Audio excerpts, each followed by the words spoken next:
गौतम बुद्ध अपने ध्यान में बैठे थे कि वहां पर एक आदमी आया। ये आदमी अपने आलसीपने से बहुत ज्यादा परेशान था। आलसी आदमी गौतम बुद्ध से बोला, महात्मा जी मेरी मदद कीजिए, मैं अपने आलस्य से बहुत ज्यादा परेशान हूँ। आप ही कोई उपाय बताइए जिससे मैं आलसीपन से छुटकारा पा सकूं। गौतम बुद्ध ने उस व्यक्ति से कहा, पहले मुझे यह बताओ कि तुम्हें क्यों लगता है कि तुम आलसी हो।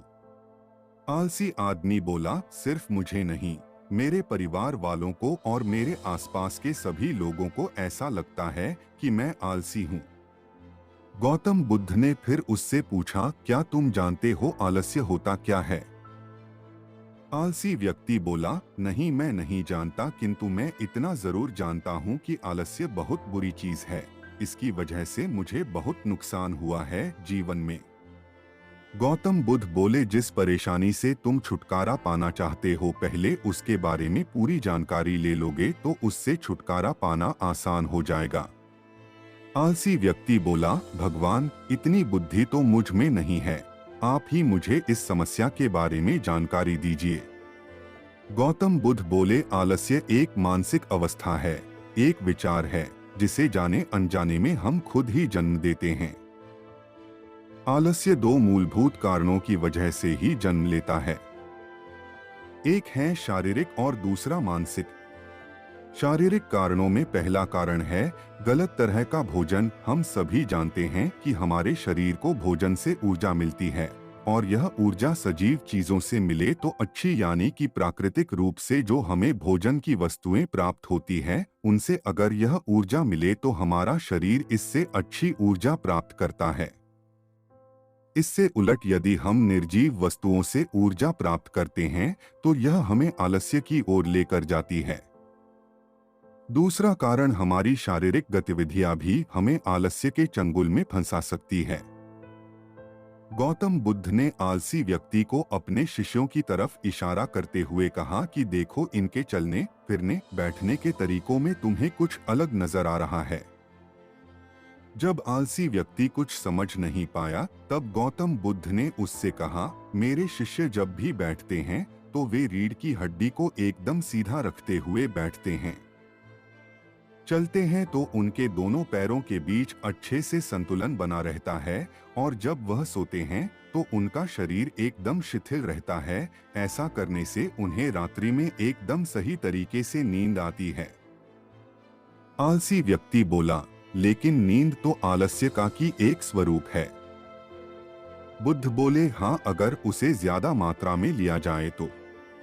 बुद्ध ने इस बात को आगे बढ़ाते हुए कहा, नींद कम मात्रा में लोगे तो तुम्हें अगले दिन थकान महसूस होगी और ऐसा करने से ज्यादा आलस्य शरीर में आएगा। नींद ज्यादा लोगे तब भी यही परिणाम होगा, इसीलिए नींद को ना ज्यादा ना कम, एकदम सही मात्रा में लेना अति आवश्यक है। आलसी व्यक्ति बोला, हाँ, यह तो मैंने भी अनुभव किया है। बुद्ध बोले, अब मानसिक कारणों के बारे में जान लो। मानसिक कारणों में सबसे पहले हैं हमारी पुरानी गलत धारणाएं। अक्सर ऐसा होता है कि हम पहले जिन कामों में असफल हो चुके हैं, हमारे अंदर ऐसी भावनाएं बन जाती है कि हम उस काम में हमेशा असफल होते रहेंगे, जिस वजह से हमें उस काम को करने में आलस आता है। ऐसी धारणाओं से छुटकारा पाने का एकमात्र उपाय यह है कि हमें अपने मन को यह समझाना चाहिए कि पिछली बार हम जब उस काम में असफल हुए थे तो हम उसके बारे में जितना जानते थे, अब हम उस काम के बारे में उससे ज्यादा जानते हैं, क्योंकि असफल होने के बाद हम उससे काफी कुछ सीखे भी हैं।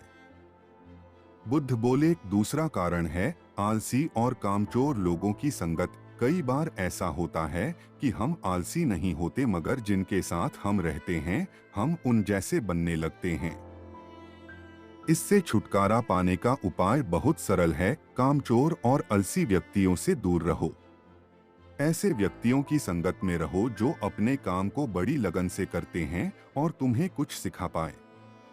गौतम बुद्ध ने तीसरा कारण बताते हुए कहा, यह कारण आलस्य के लिए सबसे बड़ा कारण है, काम को कल पर टालते रहना। यह कारण इतना शक्तिशाली है कि किसी भी व्यक्ति को बर्बाद कर सकता है।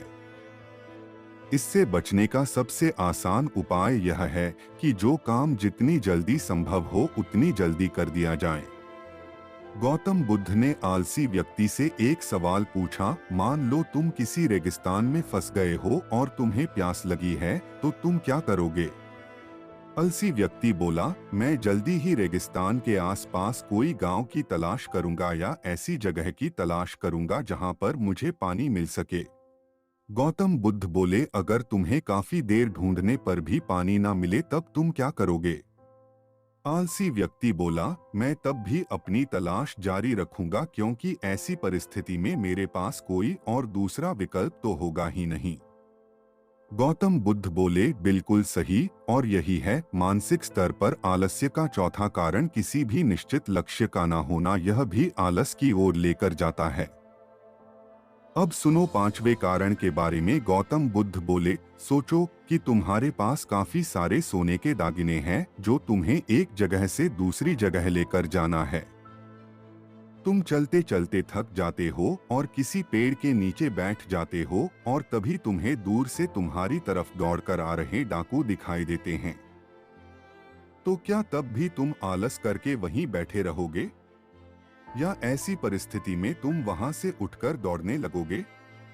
आलसी व्यक्ति बोला, जी मुझे वहां से दौड़ना ही पड़ेगा, नहीं तो मेरी जान और सोने के दागिने दोनों खतरे में पड़ जाएंगे।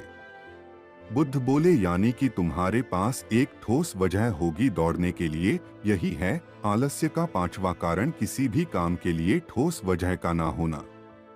आलसी व्यक्ति महात्मा बुद्ध की बातों से संतुष्ट हुआ। वह बोला, महात्मा जी, मैं अब आलस्य के बारे में सब कुछ जान चुका हूँ और अब मैं इन सभी कारणों पर काम करूँगा और अपने आलस्य को दूर भगा दूंगा।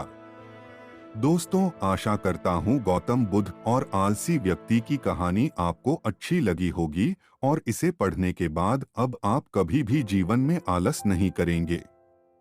तो आशा करता हूँ कि आपको इस वीडियो से कुछ अच्छा सीखने को मिला होगा। अगर आपको मेरा यह छोटा सा वीडियो पसंद आया हो तो वीडियो को लाइक करके चैनल को सब्सक्राइब कर लीजिए, जिससे कि मैं आगे कोई भी वीडियो डालूं तो वह सबसे पहले आप तक पहुंचे। तो चलिए दोस्तों, मिलता हूँ किसी नेक्स्ट वीडियो में किसी नई जानकारी के साथ। तब तक के लिए आप अपना ख्याल रखिएगा। धन्यवाद।